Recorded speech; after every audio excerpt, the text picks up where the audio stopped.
welcome to Tokyosaurus. So what's up in Japan? As some of you may already know, a new Yokai Watch live-action animated movie is coming soon in December. But sadly, this one will probably only be available in Japan. This is the third Yokai Watch movie, so people are referring it as MO3. Live-action movies that feature Japanese actors rarely get a worldwide release, but you will probably find a subbed version somewhere sometime next year. So, what do we know about this movie so far? First of all, this is both an animated and a live-action movie, which means it will feature characters that are completely CG animated, as well as live actors. As you see in the trailer, and if you haven't watched it already, I have it in the link below, check it out. It goes back and forth between the real world and the animated world, which is what the whole story is based on. The trailer begins with a whale that emits a large rainbow wave across the city that turns the animated world into the real world.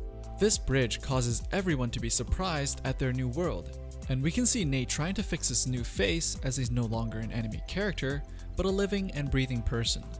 I have to say, the casting for the characters are pretty spot on so far. Everyone is looking their part, and even the yokai that turn into real people are looking pretty good. Although some of them look absolutely ridiculous like Manjimut, it brings about the signature lightheartedness that Yokai Watch is famous for. It seems like this time the enemy is the whale, as we hear Lord Emma say something along the lines of someone being consumed by darkness, which I assume would be the whale because the whale does change its form into something more malicious halfway through the trailer. Later on, we get a cut seeing the Enma sword, which is probably given to Nate by Lord Enma himself after the conversation between Lord Enma and Nurarihon. We can see Nate using the sword against the whale, which again confirms that the antagonist is going to be the whale. But what we don't know very much of is how the girl ties into all of this. She is seen in the trailer saying very vague things about how she likes this new world, but doesn't really reveal her motivations. So I guess that will be revealed when you actually see the movie. Lord Enma and Nurarihon both appear in the movie as real people, and they both also appeared in the second movie, but as animated characters.